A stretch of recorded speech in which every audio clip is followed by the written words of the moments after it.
Ji, any questions till the last lecture? कोई सवाल है आपका तो पूछ लें। Just as a quick recap, पिछले लेक्चर में हमने देखा था कि लीनियर अलजेब्रा की मुख्तलिफ़ किस्म की प्रॉब्लम्स जिन पे फाइनली हम फोकस करते हैं वो लीनियर सिस्टम की प्रॉब्लम है।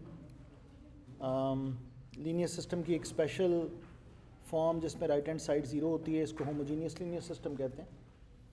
ये भी एक प्रॉब्लम है जो जिसकी काफ़ी एप्लीकेशंस हैं इसको सॉल्व करने के लिए।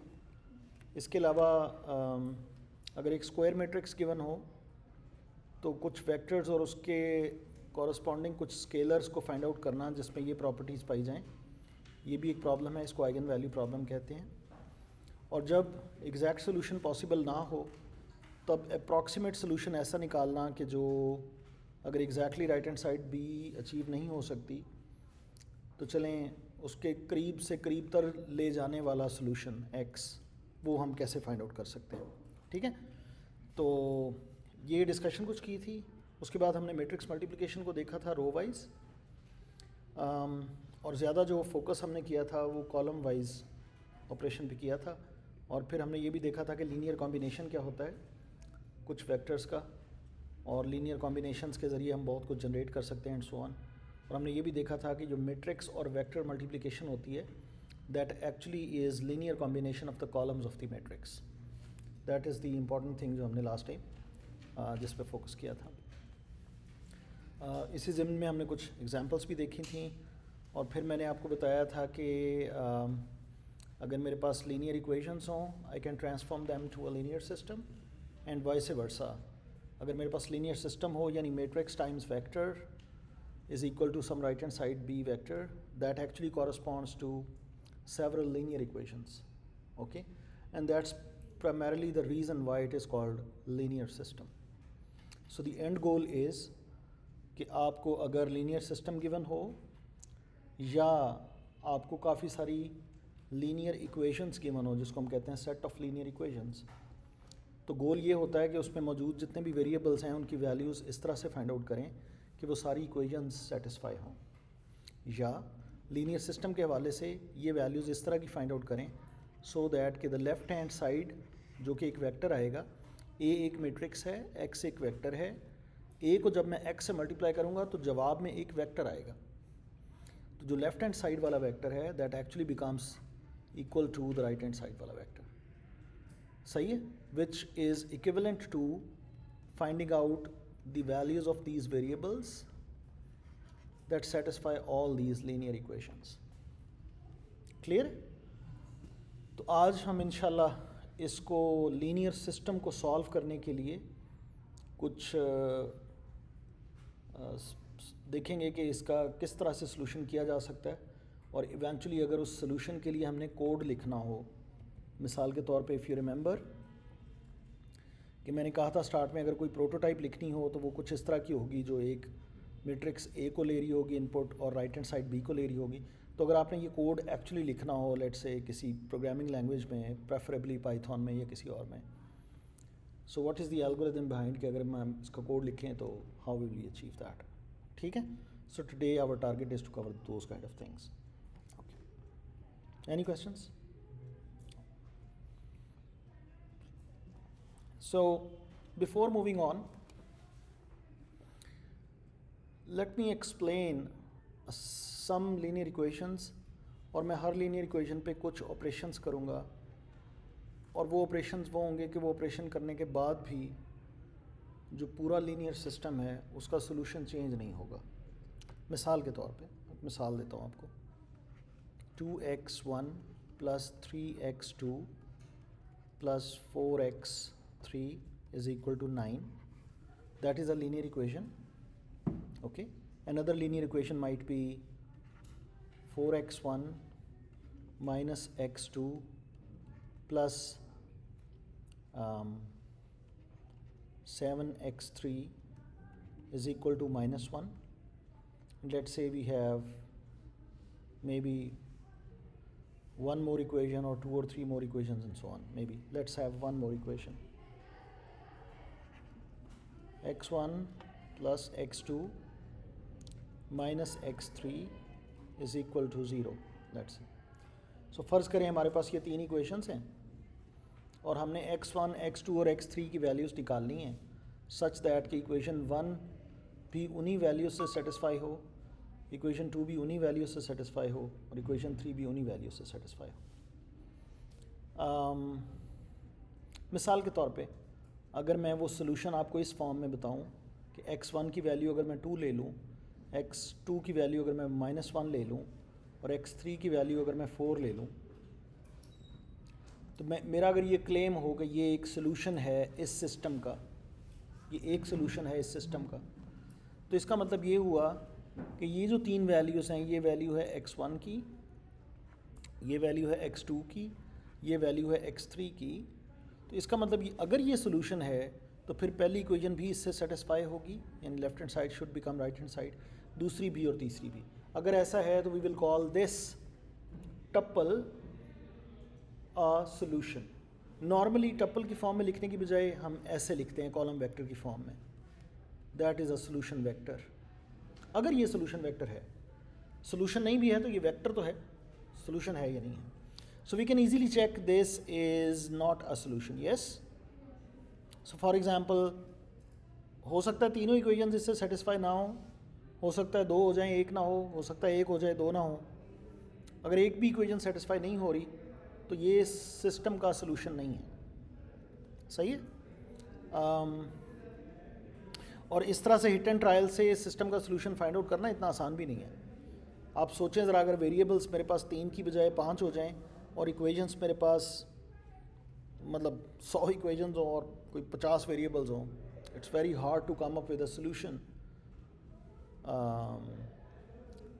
बाय हिट एंड ट्रायल के यार ये शायद ये हो, शायद ये हो, शायद ये हो। और लास्ट टाइम हमने देखा था, हमने कोड भी लिखा था इसका और उससे सोल्यूशन फाइंड आउट करना, इवन हमने 10,000 या शायद 1 लाख ट्राइज की थी जिसमें वो नहीं निकला था और वो कभी भी नहीं निकलेगा, मेरा नहीं ख्याल वो निकलने लगा। So probability is very low कि वो निकल आएगा, ठीक है।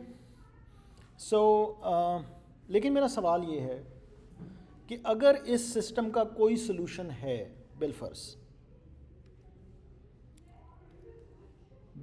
इस सिस्टम का कोई सोल्यूशन है, मैं उस सोल्यूशन को कह रहा हूँ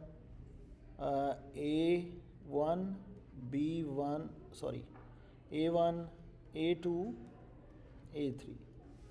लेट्स से सिस्टम का कोई सोल्यूशन है और मैं फ़र्ज़ कर रहा हूँ कि ये A1 A2 A3 is a solution of this system, which means if I replace x1 with a1, if I replace x2 with a2, if I replace x3 with a3, equation 1 is satisfied.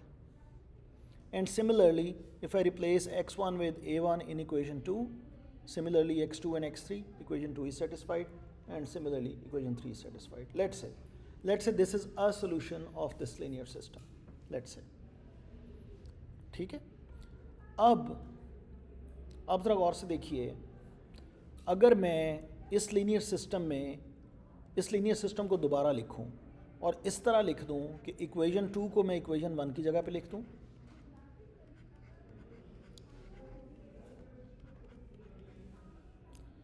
और equation 1 को मैं equation 2 की जगह पे लिख दूं,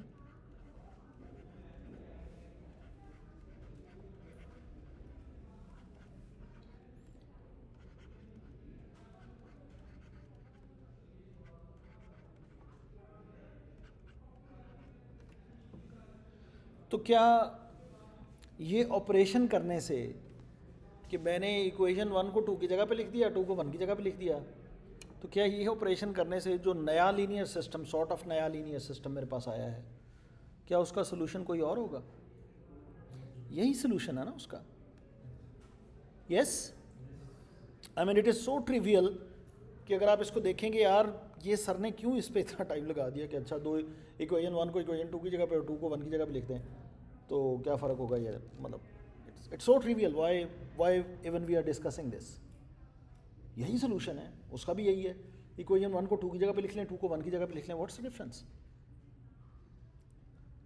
solution change नहीं होगा इस ऑपरेशन से, लेकिन ये operation will make a little bit more sense when we represent this linear system in a programming language. Programming languages के अंदर जब आप फॉर एग्जांपल आपने इस सिस्टम का सोल्यूशन फाइंड आउट करना है, तो प्रोग्रामिंग लैंग्वेज के अंदर जो पहली इक्वेशन है उसको रिप्रेजेंट करने के लिए आप स्ट्रिंग को यूज़ कर सकते हैं, करैक्टर अरे या स्ट्रिंग यूज़ कर सकते हैं, दूसरी को भी कर सकते हैं, तीसरी को भी कर सकते हैं स्ट्रिंग्स की फॉर्म में। बट इट इज़ बेटर कि ये इतना स्ट्रक्चर्ड ये सिस्टम है, it is better to use a 2-dimensional array and store only the coefficients 2, 3, 4, 9, store only the coefficients. Whenever we want to write the equations back, हम coefficients को पकड़ेंगे, उनके साथ x1, x2, x3 जितने भी x's हैं वो लगाना शुरू कर देंगे। सही है? So the representation of this linear system in computer, one very good representation might be this, that we say okay 2, 3, 4, 9, 4, -1, 7, -1, 1, 1, -1 and 0. That's the representation of this linear system in computer programming language, some language, 2-dimensional array, where we know that the last column is basically the right hand side, and whatever the columns before the left hand side, those are actually the correspond to these variables. अब अगर आप इस linear system को देखेंगे, you will see this matrix. सही है? अगर आप इस लीनियर सिस्टम को देखेंगे you will see a little bit different matrix.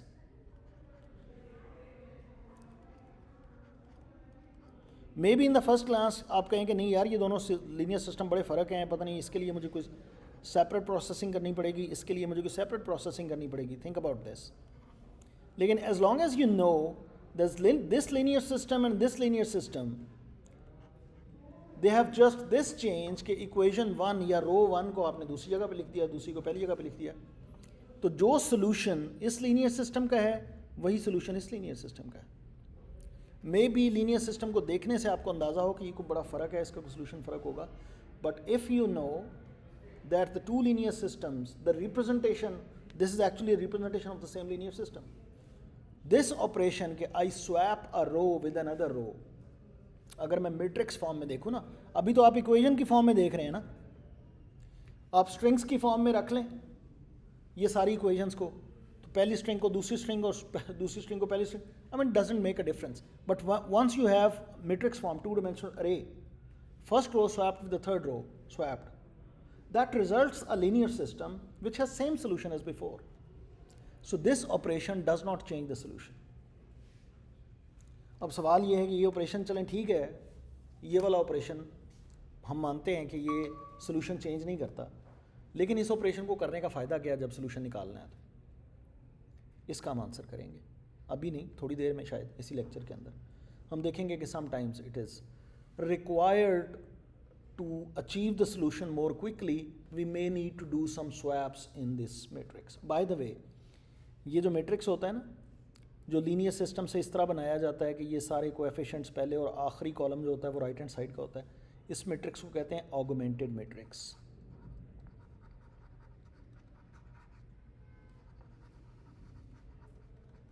Augmented matrix, ठीक है, augmented matrix,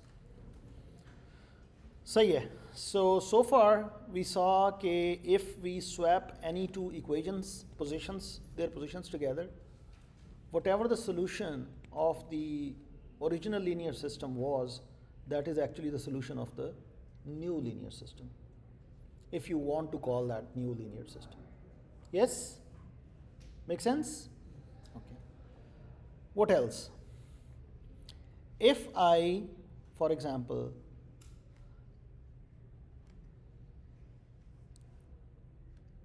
if I scale a particular row with a particular value, let's say 4, and I scale the right hand side also by 4, this is the original linear system. The new linear system will look like this: 4, 4, -4, and right hand side 0 है तो 0 है, अगर कुछ और होती तो कुछ और आ जाता। This operation also results another linear system which has the same solution as before. ये वाला solution, ये वाला vector अगर इस linear system को satisfy कर रहा है तो ये इसको भी करेगा ना, क्योंकि ये वाली equation अगर satisfy हो रही है तो satisfaction के बाद अगर मैं दोनों साइडों पे 4 से multiply कर दूं, it will not change the satisfaction. सो दो चीज़ें हमें समझ में आ गई। अगर हम दो इक्वेशंस को आपस में स्वैप कर दें, कोई सी भी दो, या किसी भी एक इक्वेशन को नॉन ज़ीरो स्केलर से मल्टीप्लाई करें, this scalar must be non zero. अगर आप ज़ीरो से कर देंगे तो इक्वेशन ही ख़त्म हो जाएगी। It must be non zero scalar, non zero real number, चाहे पॉजिटिव हो नेगेटिव हो, एज लॉन्ग एज कि आपने दोनों साइड पे इक्वल सलूक किया है, इससे इस सिस्टम का सोल्यूशन चेंज नहीं होगा। अब अगेन सवाल अभी भी वही है कि यार ठीक है, इससे सिस्टम का सोल्यूशन चेंज नहीं होता, सोल्यूशन फाइंड आउट करने के लिए हाउ इज़ दिस हेल्पफुल। ठीक है, यानी आपके पास कोई बंदा है कि यार ये लीनियर सिस्टम है, मुझे इसका सोल्यूशन निकाल दें, तो आप उसको खुशखबरी सुना रहे हैं, तेरे लिए खुशखबरी है भाई, क्या मैं इसकी पहली इक्वेशन को चौथी के साथ स्वैप कर दूँ ना, इसका वही सोल्यूशन, अब जो ये नया है ना, इसका वही सोल्यूशन जो पहले का। कहेगा यार पहले का बताओ क्या है। अब कहेंगे लो ये देखो, ये इक्वेशन नंबर 3 है, इसको दोनों साइडों में 10 मल्टीप्लाई कर दो, वही सोल्यूशन है। ठीक है भाई, वही सोल्यूशन है क्या? Make sense? We will answer it, but so far we have studied that these two operations, they preserve the solution. It may give you a linear system that look like differently, but it has the same solution as before. Make sense? Okay. Third,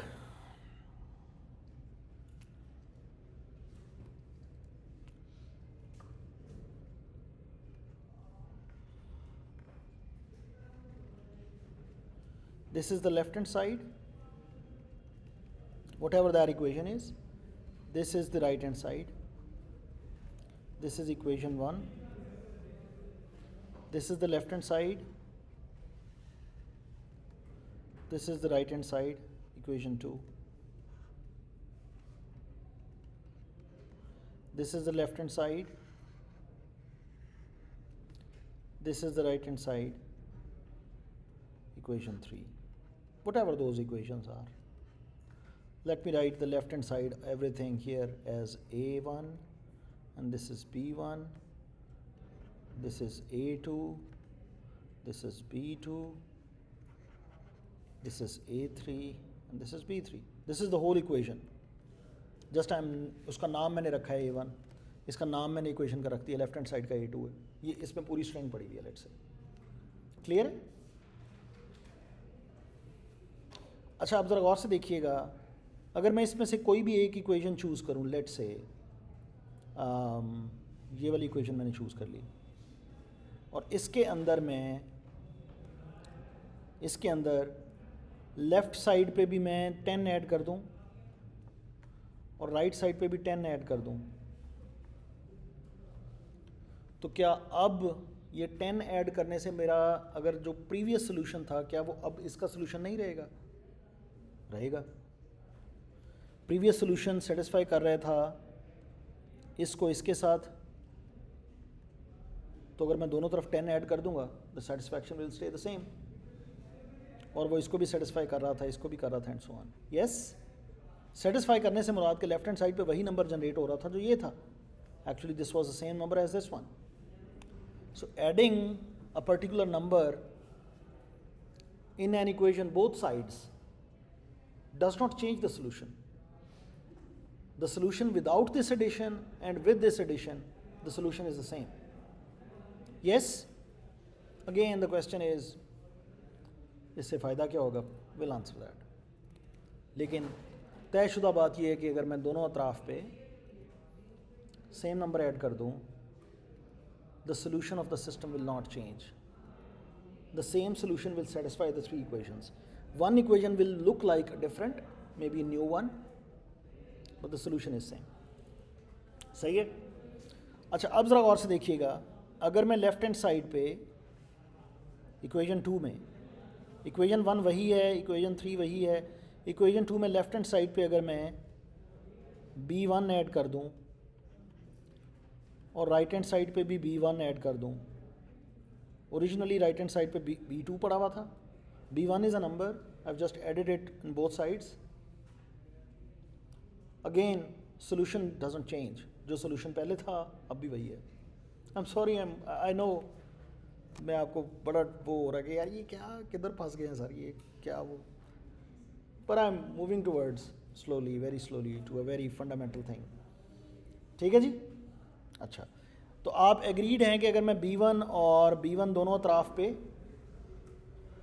add कर दूं solution change नहीं होगा, यानी जो solution पहले था, जो पहली इक्वेशन को भी सेटिस्फाई कर रहा था, दूसरी को भी थी, यानी वो सोल्यूशन अगर मैं इस इक्वेशन में प्लग इन कर दूं तो ये left hand side will become B1, वो अब इसको भी करेगा। यस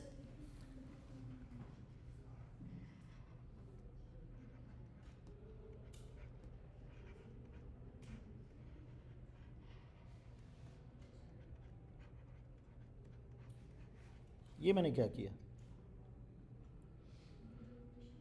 कुछ भी नहीं किया, मैंने B1 ऐड किया दोनों साइडों पे। B1 is equal to this. अगर आपका सोल्यूशन पहली इक्वेशन को सेटिस्फाई कर रहा है तो इसका मतलब left hand side is B1 with respect to that solution. तो अब just added the same number B1 both sides. तो सेम नंबर अगर इक्वेशन के दोनों साइड्स पे ऐड करें, सोल्यूशन चेंज नहीं होता लीनियर सिस्टम का। लीनियर सिस्टम आपको फ़र्क नज़र आएगा, इक्वेशन 1 वही है, इक्वेशन 3 वही है, इक्वेशन 2 बड़ी फ़र्क नज़र आएगी आपको, but it has same solution. Yes, so अगर हम इस तरह करके सोल्यूशन फाइंड आउट कर लें तो ओरिजिनल सिस्टम का सोल्यूशन निकला है। Yes, make sense. अच्छा, अब अगर ये जो मैंने ऐड किया है नंबर, इसको मैं 7 से मल्टीप्लाई कर दूं और इधर भी 7 से मल्टीप्लाई करके ऐड कर दूं, अब भी सोल्यूशन चेंज नहीं होगा, है ना? Make sense. इसका मतलब ये हुआ, इसका या अब ज़रा ध्यान से, इसका मतलब ये हुआ कि अगर मेरे पास जो लीनियर सिस्टम है उसकी मैं कोई सी दो इक्वेशंस को स्वैप कर दूं, इससे तो कुछ भी नहीं होता। पकड़ें इसको, अगर मैं किसी भी एक रो को नॉन ज़ीरो स्केलर से स्केल कर, इससे भी कुछ नहीं होता। मोर ओवर, अगर मैं किसी एक इक्वेशन को पकड़ूं, यानी उसको कंट्रोल C करके उसकी कॉपी लूं, कंट्रोल C कॉपी लेनी, ओरिजिनल वहीं पे, कॉपी ले ली, उस कॉपी को मैं किसी नंबर से मल्टीप्लाई कर दूं दोनों साइडों पे, और वो रिलेटिवली लेफ्ट हैंड साइड पे लेफ्ट हैंड साइड ऐड कर दूं, राइट हैंड साइड पे राइट हैंड साइड ऐड कर दूं, scaled equation, your linear system will become different, will look like different, but it will be having the same solution as before. समझ आ रही है? अब ये तीनों ऑपरेशंस बार बार अप्लाई करने से हो सकता है हमें सोल्यूशन फाइंड आउट करने में आसानी वाक़या हो, यानी हम नया सिस्टम बनाएं जो पिछले सिस्टम से थोड़ा सा इजी हो टू फाइंड द सोल्यूशन, फिर नया सिस्टम बनाएं जो इजी हो, फिर नया सिस्टम बनाएं जो इजी हो, एंड सो ऑन। लेकिन इन्हीं तीन ऑपरेशंस को यूज़ करते हैं सो दैट कि हमारा जो सोल्यूशन फाइनली आएगा, जो बड़ा इजी टू फाइंड है, that is actually the solution of the first linear system. Linear system will look like changing, but preserve the solution. So we'll find the solution of linear system by making it more simple using these three operations. अब आपका सवाल ये भी हो सकता है कि sir अगर हम लेफ्ट हैंड साइड वाली पूरी इक्वेशन का स्क्वायर ले लें, राइट हैंड साइड की स्क्वायर ले लें, अब भी तो सोल्यूशन जो पहले सेटिस्फाई कर रहा था वो अब भी कर रहा है। बिल्कुल कर सकते हैं, मैं बिल्कुल नहीं कह रहा कि ये नहीं होगा, लेकिन अब सिस्टम लीनियर नहीं रहेगा, ये इक्वेशन लीनियर नहीं रहेगी। तो आप और कई ऑपरेशन सोच सकते हैं जो लेफ्ट हैंड साइड पे भी करें, राइट हैंड साइड पे भी करें। नया एक सिस्टम आएगा जिसका सोल्यूशन वही होगा जो पिछले वाले का है, लेकिन वो नया सिस्टम लीनियर नहीं रहेगा, वो इक्वेशन लीनियर नहीं रहेगी। ये तीन ऑपरेशन बड़े सेफ हैं। इक्वेशन को ऐसे करके चेंज करें, system still linear, every equation is linear. किसी इक्वेशन को लेफ्ट हैंड साइड से भी किसी स्केलर से मल्टीप्लाई कर दें, राइट हैंड साइड से भी किसी स्केलर से मल्टीप्लाई कर दें, equation stage linear, the overall system stage linear. एक लीनियर इक्वेशन को दूसरी एक लीनियर इक्वेशन का स्केल्ड वर्जन, चाहे स्केलर आप 1 ले लें, इसका मतलब डायरेक्ट एडिशन है, स्केलर 1 नहीं लेते, कोई और लेते हैं, उसका स्केल्ड वर्जन किसी दूसरी इक्वेशन में ऐड कर दें, the resultant equation will stay linear, so the system will stay linear. So what is happening with these three operations, you are preserving the solution and you are shifting from one linear system to another linear system. You are staying in linearity. That's why we do not focus on other operations. These three operations are enough. Make sense? Yes? Now let's see how these things can help, how these three operations can help solving us for a linear system. Let's see. So far so good. Any questions? Easy? Okay. So let's say we have augmented matrix. Let's say this is augmented matrix of some linear system. The linear system is 1, 2, 3, 4, 0, 9, 7, 3, 0, 0, 4, 8.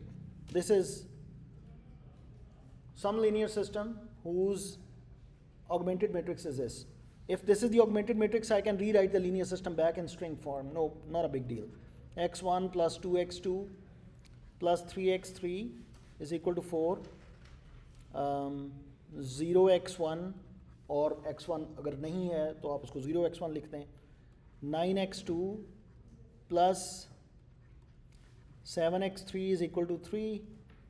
0x1 plus 0x2 plus 4x3 is equal to 8. That's the linear system whose augmented matrix is this. Clear? But this, consider this linear system, consider this matrix and this matrix. My claim is this matrix or this linear system is far easier to solve. यानी solution इसका बड़ी तेजी से find out किया जा सकता है compared to this, and the reason is the following. मैं आखिरी इक्वेशन में जाता हूँ, उसमें सीधा सीधा मुझे x3 की वैल्यू मिल रही है.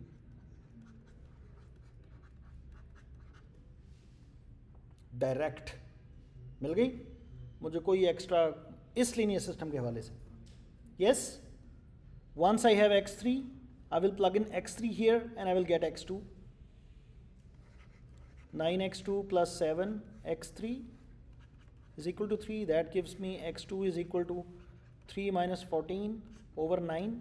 ये क्या बनेगा? Minus 11 over 9, let's say. Now I have x3, value of x3, I have value of x2. I will plug in both of these. I will plug in both of these here. x3, I will plug in value of x3 here. I will plug in value of x2 here, and I will find out value of x1. So this linear system is very easy to solve. Compare, ये समझ आ रही है ना? We found a solution. Compared to this linear system. सही है? So the whole point is, can we use these three operations to convert an augmented matrix to this kind of shape? Most of the elements, most of the coefficients, they are eradicated. लेकिन ऐसा नहीं करना कि augmented matrix given है, गोल क्या है, काफ़ी सारे zeros बना दो इसके अंदर, तो ठीक है जाके मिटा के zero लिखते हैं. No. We want to do operations that preserve the solution, and still we want to do elimination. We need a lot of zeros. Make sense? और इसमें बड़ा structured है zeros को देखें ज़रा. ये वाली वैल्यू है, इसके नीचे सारे zeros हैं. फिर अगली नॉन ज़ीरो वैल्यू ये है, इसके नीचे zeros हैं. फिर ये, और ये आखिरी जो इक्वेशन है, इससे हमने वेरिएबल की वैल्यू निकालनी है, उसको इधर सब्स्टिट्यूट करना है, इसकी वैल्यू निकलेगी, इन दोनों को इधर सब्स्टिट्यूट करना है, इसकी वैल्यू निकलेगी.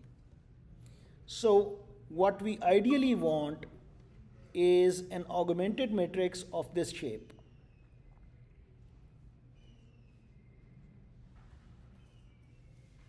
All zeros here, something, something, something, right hand side, right hand side, right hand side, and this is the previous value between. So ये सारे zeros हों, यहाँ पे कोई नॉन ज़ीरो या जो भी है is equal to right hand side. यहाँ से एक वेरिएबल की वैल्यू निकलेगी. We will plug in that in the previous equation. पिछले सारे zeros होंगे, दो values नॉन ज़ीरो पड़ी होंगी, इसकी वैल्यू लग जाएगी, इसकी वैल्यू निकलेगी, and we will do back, and we will very quickly find out the values of all the variables. But the question really is how to come up with this lower triangle to be all zero. Make sense? Yes, हमने zeros भी बनाने हैं, and we want to preserve the solution. So let's go back to our original example. 4 minus 1, 7 minus 1. 4 minus 1, 7 minus 1.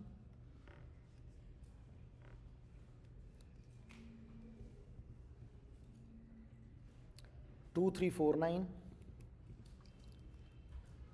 2349,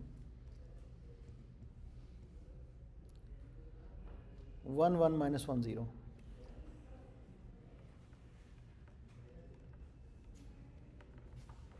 What I ideally want is the following. I want to do operations such that I want to get rid of this. I want to get rid of this. Then I want to get rid of this. And then I will be, solution is like, oh. अगर ये तीनों zero हो जाएं, तो I will get the value of x3. Then I will plug in the value of x3 back. I will get the value of x2. I will plug in the both values and I will get the value of x1. Yes? But the real question is, question है बेटा? सवाल है? समझ आ रही है? Okay. So the real question is how to get rid of these values. समझ आ रही है? और ऑपरेशन आपने वही करने हैं जो सोल्यूशन को प्रिजर्व रखें, और वो तीन ऑपरेशन मैंने आपको बता दिए. मैं वैसे इसको सॉल्व करने जाऊंगा ना, तो मैं सबसे पहले ये करूंगा कि मैं इक्वेशन 3 को 1 से स्वैप करूंगा. क्यों? अभी आपको समझ आएगी इसकी. इसके अलावा भी कर सकते हैं, यही नहीं है, ज़रूरी नहीं है कि सिर्फ यही तरीका है. This is the first thing that I will do. Now the new linear system and the original one has the same solution. I don't care, I will just find out the solution using this one. सही है? Next, to get rid of this value, I will take the copy of the first equation. I will take the copy of the first equation, multiply it with minus 2, and add in equation 2. Equation 2 will change. It will looks like that it changes, but the solution is preserved. सही है जी? So what you do is the following. R2, replace R2 with the old R2 plus minus 2 R1. Replace, this is our new R2. With that, I will get the following. This doesn't change because I picked the copy of it. This doesn't change. I have never hurt this equation, but this basically changes 0. और मेरा गोल भी यही था, इसको 0 बनाना. इसको मैं 0 बना दूंगा, बाकी जो मर्जी हो, आई डोंट केयर. बाकी बनेगा क्या? इसको -2 से मल्टीप्लाई करें, इसमें ऐड करें, you will get 1.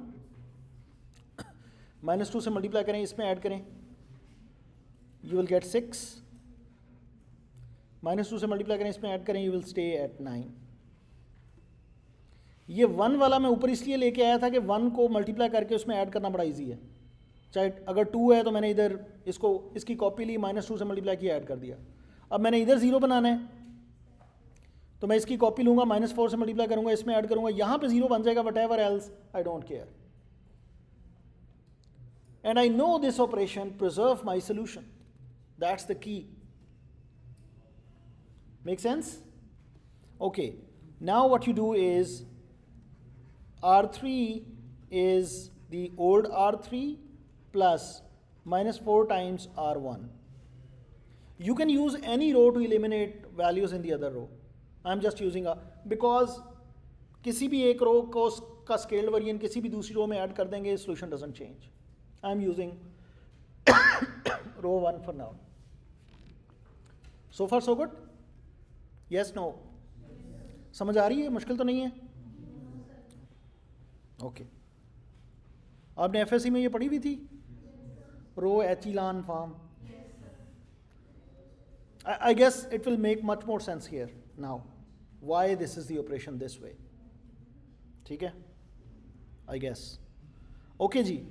So when I do this operation, the linear system transforms to this, from this to 1 1 minus 1 0 0 1 6 9. मैंने इनको छेड़ा ही नहीं. I have just changed this one. So R3 goes to, this goes to 0. -4 से multiply किया था, इसको -4 से multiply करके इसमें ऐड किया था, दिस बिकम्स -5. देन इसको -4 से मल्टीप्लाई करके इसमें ऐड किया था 11. इसको -4 से मल्टीप्लाई करके इसमें ऐड किया था, it stays as it is. What's my next target? I have achieved this one and that one. These two positions are in my hand. What's my next target? This one. What should I do? मैं equation 1 को अगर देखूँ, ये ज़रा ध्यान से equation 1 को देखूँ तो मैं उसको अगर 5 से मल्टीप्लाई करके इसमें ऐड कर दूँ, I will get 0 here. But the problem is I will get non zero here. तो जो इतनी मेहनत से मैंने 0 बनाया था वो नॉन ज़ीरो हो जाएगा. समझ आ रही है बात की? बड़ी मेहनत से मैंने ये ज़ीरोज़ बनाए थे, ये दो. तो अगला 0 जब मैं बना रहा हूँ तो ये पॉपअप कर जाएगा, ये नॉन ज़ीरो हो जाएगा. So what should I do? I will use equation number 2. इसका ऑलरेडी 0 है, ये 0 इस 0 को नहीं छेड़ेगा, और मैं इसको यूज़ करते हुए इसको 0 बना दूंगा. Whatever else I do not care. करें ये स्टेप, करें जी. Eliminate -5. Come on, hurry up.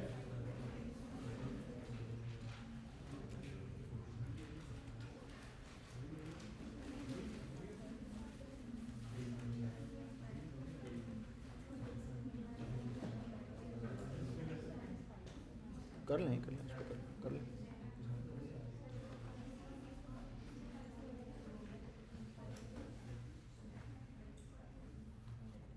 आपने मुझे नया सिस्टम बनाना है जी, उसकी मैं पहली 2 रोज़ लिख रहा हूँ, तीसरी आपने मुझे बतानी है, क्योंकि पहली 2 रोज़ तो हम छेड़ ही नहीं ना रहे अभी.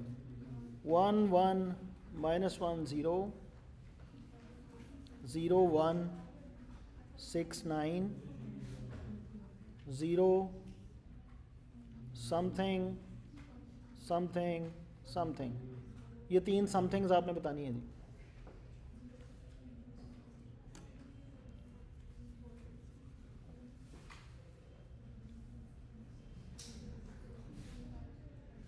अरे अब आपकी किधर है यार, कॉपी पेंसिल आपकी किधर है? कर लिए तो बताएं फिर.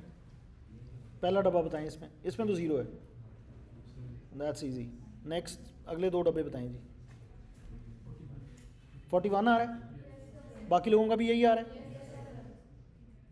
लास्ट 44, सबका 44 आ रहा है. अच्छा, अगर किसी स्टूडेंट को समझ नहीं आ रही और वो स्टक हुआ है तो kindly this is the time to ask. वैसे तो आप बाद में भी पूछ सकते हैं, लेकिन now we are very in the middle of it. जी बेटे.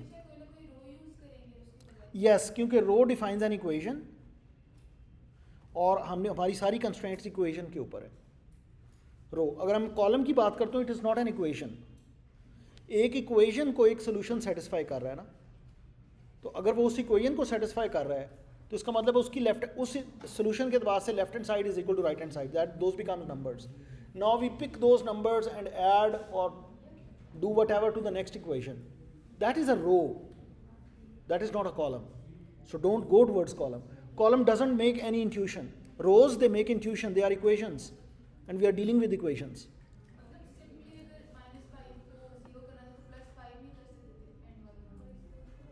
एंड वाली रो में कर सकते थे बेटा. अगर मैं इस पूरी रो के लेफ्ट हैंड साइड पे भी +5 कर देता और राइट हैंड साइड पे भी +5 कर देता, तो उससे नहीं, उससे होगा ये कि अगर मैं इसको इक्वेशन को कुछ इस तरह से देखूं, 0x1 -5x2 + 11x3 is equal to -1. तो अगर मैं 5 इधर ऐड करता हूँ, 5 इधर ऐड करता हूँ, this entry stays as it is. ये 5 एक कांस्टेंट है ना, वेरिएबल के बगैर है. ये फिर उधर जाएगा, फिर कैंसिल हो जाएगा. I am not gate rid of this. मुझे -5x2 में 5x2 ऐड करना है, तब इससे जान छूटेगी मेरी. That's why I need to use the row completely. उसके वेरिएबल्स पूरे यूज करूंगा मैं, and that is allowed because it preserve the solution. इससे सोल्यूशन चेंज नहीं होता इस ऑपरेशन से, and that's a good news. जी बेटा, सवाल?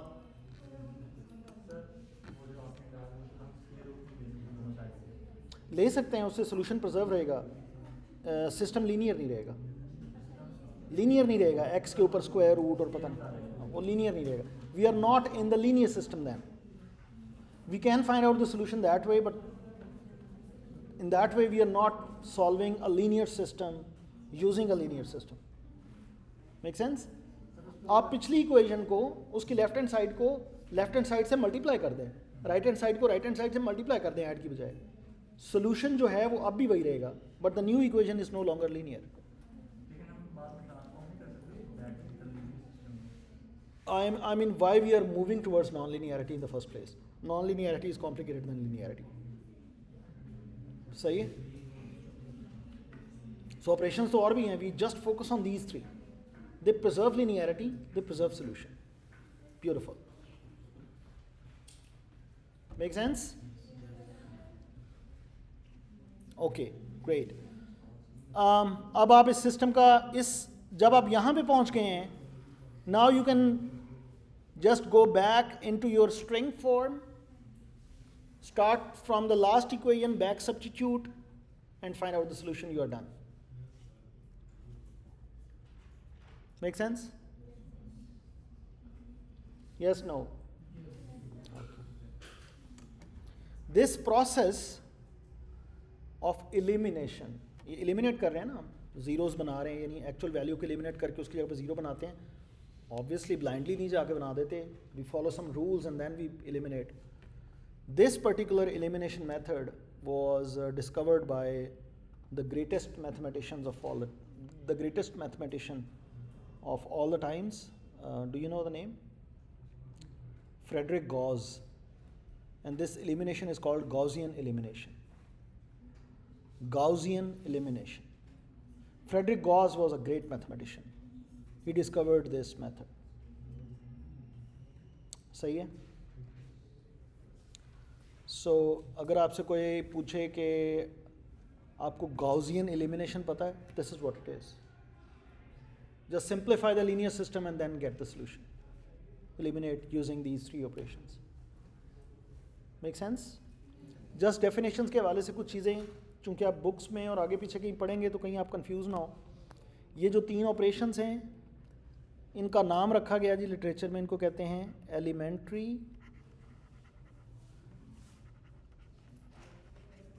Elementary row operations. ये तीन हैं. You can swap two rows, you can scale a row with a non-zero scalar, you can add a scalar multiple of one row to another row. Obviously left with left, right with right. Corresponding entries. Make sense? So these are elementary row operations. So far so good? Okay.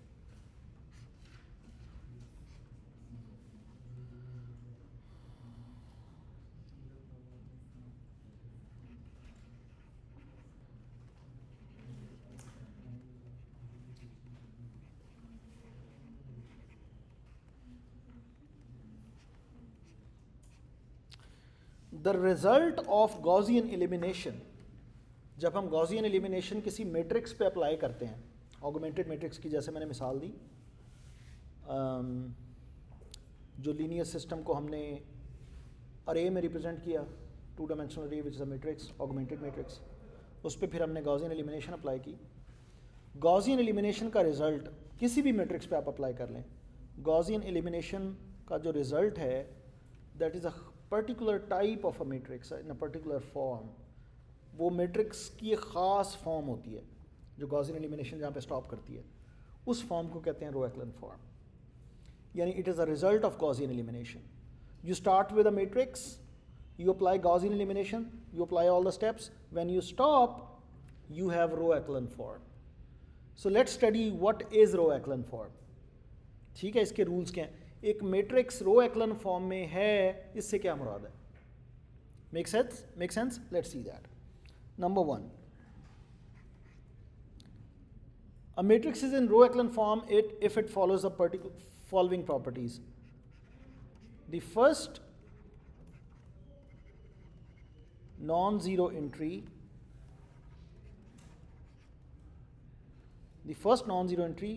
from left to right. First कैसे define करना है? Left to right. First non zero entry of every row of any row of a row is called pivot of that row. ये तो definition है, ये property तो नहीं है. फर्स्ट नॉन ज़ीरो एंट्री या तो ये होगा कि पूरी की पूरी रो ज़ीरो होगी, यानी इक्वेशन है ही नहीं, या आपने एक इक्वेशन दूसरे में ऐड की तो सारी ज़ीरो बन गई. It is possible. सही है. या तो पूरी रो ज़ीरो होगी, उस केस में उस रो में पिवट ही नहीं है. अगर पूरी रो ज़ीरो नहीं है, there is a non zero entry, तो वो फ्रॉम लेफ़्ट टू राइट किसी पहली पोजीशन कोई तो होगी ना जहाँ पे आएगी. वो पहली नॉन ज़ीरो एंट्री जो लेफ़्ट से राइट पे आती है उसको हम कहते हैं उस रो का पिवट. मिसाल के तौर पे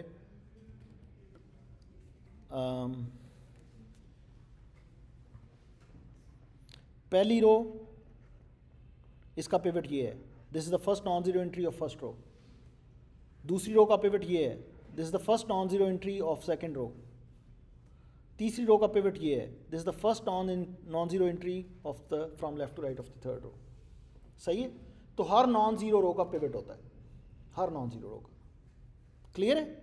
वो क्या है, वो from left to right first non zero entry, उसको पिवट कहते हैं. ये तो डेफिनेशन है, ये प्रॉपर्टी नहीं है. और प्रॉपर्टीज़ क्या हैं, ये पिवट की डेफिनेशन होगी. प्रॉपर्टीज़ क्या हैं,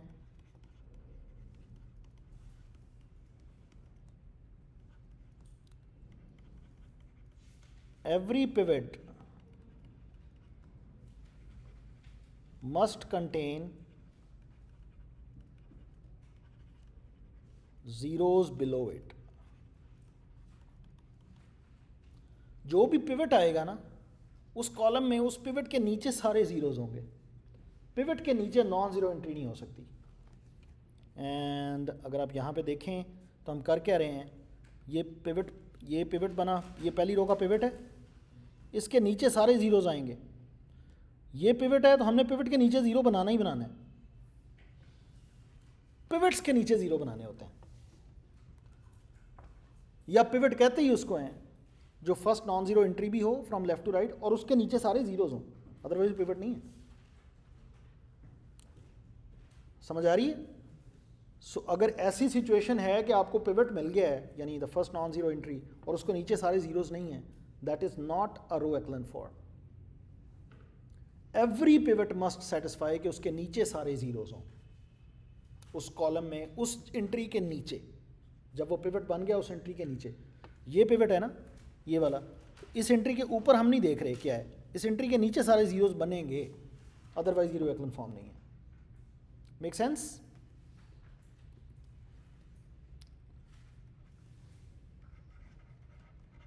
Rows are in pivot positioning order. ये अब क्या प्रॉपर्टी है, rows are in pivot positioning order. वो रो जिसका पिवट पहले आएगा फ्रॉम लेफ्ट टू राइट, वो row from top to bottom पहले आएगी. एक है ना टॉप टू बॉटम अरेंजमेंट, पहली रो, दूसरी रो, तीसरी रो, चौथी रो, जितनी भी. एक है pivot position left to right, पहली पोजीशन पे पिवट आ गया, एक रो है उसकी चौथी पोजीशन पे जाके पिवट है, उसके पीछे तीन ज़ीरो एंट्री हैं, तो चौथी पोजीशन पे पिवट. जिस रो का पिवट पहले आएगा वो रो पहले आएगी टॉप टू बॉटम. अगर ऐसा हुआ कि आपकी कोई रो है जिसका पिवट तो पहले आ गया, यानी पिवट पोजीशन नंबर 3 पे पड़ा हुआ है, उसके पहले दो ज़ीरोज़ हैं और पिवट पोजीशन नंबर 3 पे पड़ा हुआ है, और ये रो जो है इसके ऊपर कोई ऐसी रो है जिसका पिवट पोजीशन नंबर 5 पे पड़ा हुआ है, तो इसका तो पिवट पहले आ गया था ना फ्रॉम लेफ्ट टू राइट, तो इसने उस रो से पहले आना है. जिसका पिवट पहले आएगा, पहले आइए पहले पाइए, जिसका पिवट पहले वो रो टॉप पे आएगी, और इसी तरह से ऑर्डर्स आएंगे. Make sense.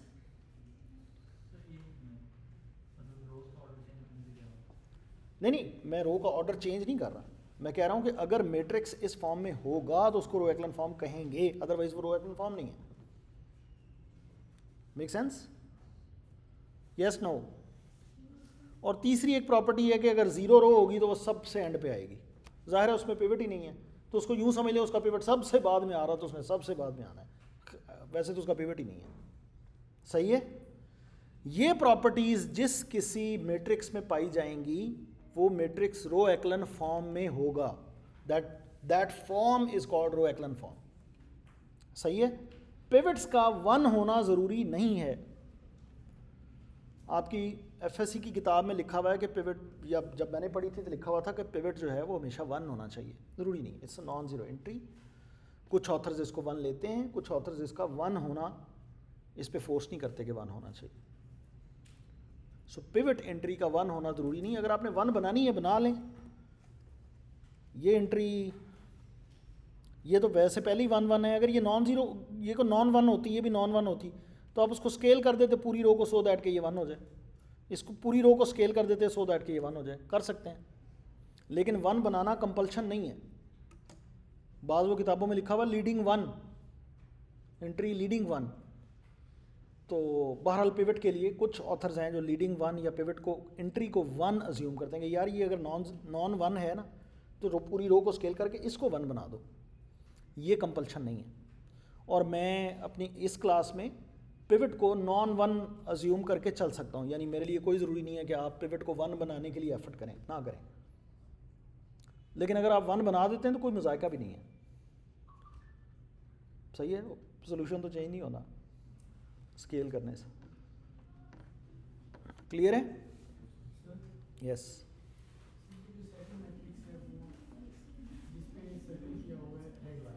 ये हाँ, ये सवाल मैं अभी कुछ ना मैट्रिसेस की एग्जांपल देता हूँ और आपसे पूछता हूँ कि ये रो एक्लन फॉर्म्स हैं या नहीं है, उनमें फिर आप अपनी इनपुट भी दें। Let's see. अभी हम चलें जी, मैं आपके सामने कुछ एग्जांपल्स लिखने लगाऊँ, आपने बताना है कि ये रो एक्लन फॉर्म्स हैं या नहीं है।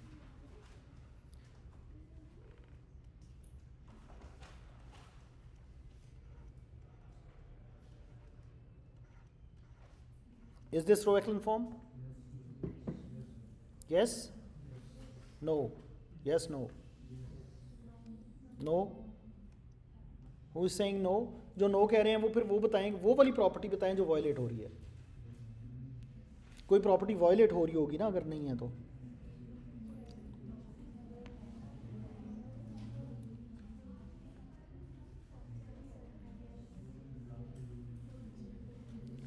ये है या नहीं है रो echelon form?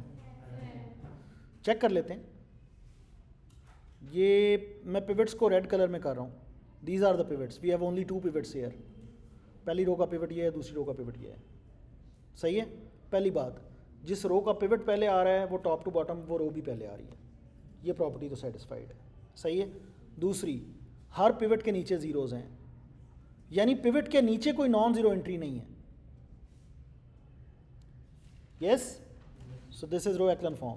Tuck. Let's take another example. 0 0 4 9 3 0 0 0 1 9 1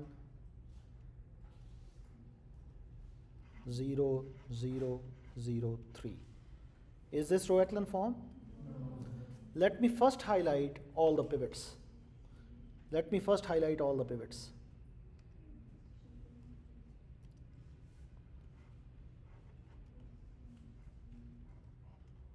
These are pivots.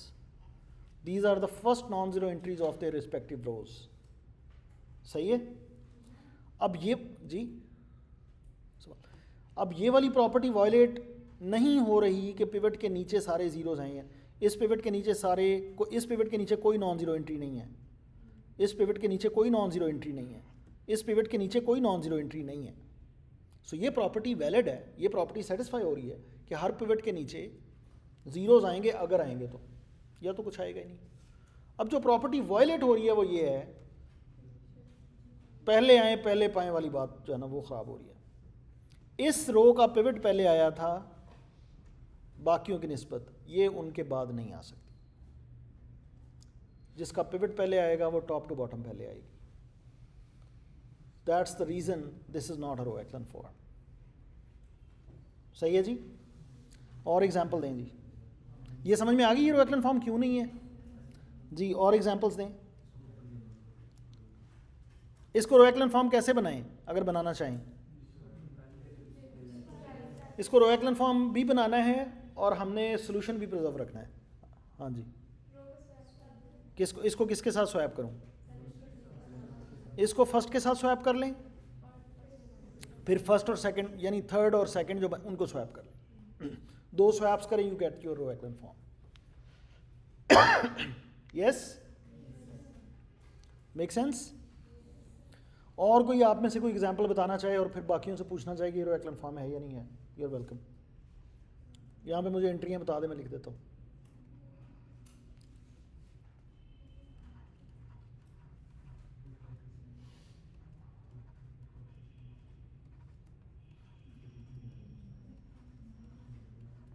Is this row echelon form? Let's highlight the pivots.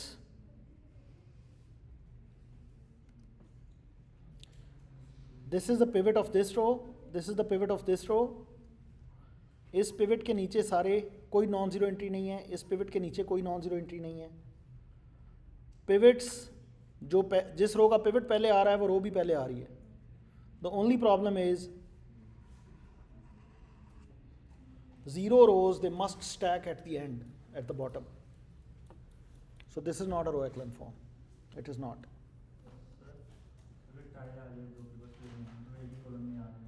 वो फिर नहीं है ना, बस वो दूसरा फिर पिवट नहीं हो सकता। पिवट होता ही वो है जिसके नीचे, उसको हम एज अ पिवट डिफाइन ही नहीं करेंगे। ठीक है जी, समझ आ गई? Yes, no? अच्छा, आप मुझे बताएं, आप लोग कौन कौन सी प्रोग्रामिंग लैंग्वेज पढ़ चुके हैं? पाइथन नहीं पढ़ी आपने? पाइथन का मैंने बताया तो था आपको।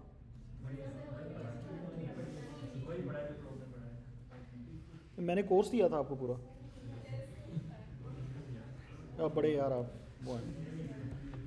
पाइथन में आसान है, ये लीनियर अलजेब्रा की इम्प्लीमेंटेशन आसान है, पाइथन में कर लें। अच्छा यार, ये होमवर्क आपका है। होमवर्क, आपने एक मैट्रिक्स इनपुट लेना है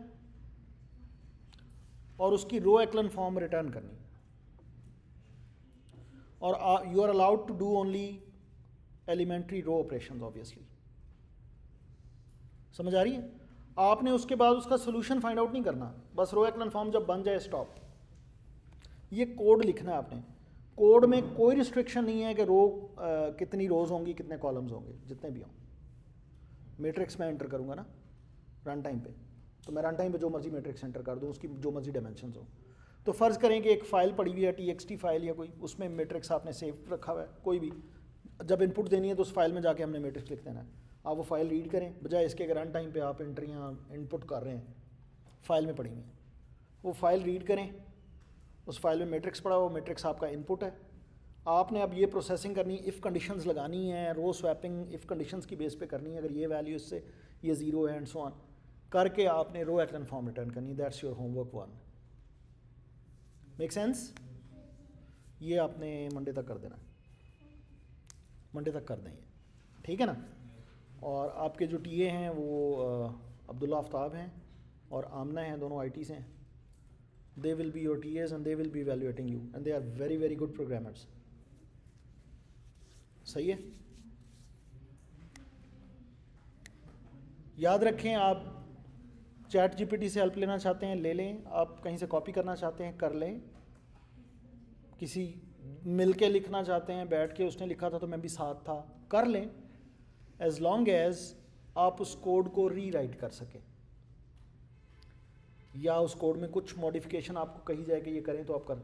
eight the end of the day if you understand the code, even if you have not written the code, that's okay with us. As long as अगर हम आपसे कहें कि यार अगर आपकी अंडरस्टैंडिंग है तो आप कोड को मॉडिफाई भी कर सकते हैं कुछ। I mean if you are good in viva, we do not need you to write on your own. You can take a written one, you can ask ChatGPT or whatever, as long as you understand each and every line what's happening. Clear है जी? Let's meet on Monday.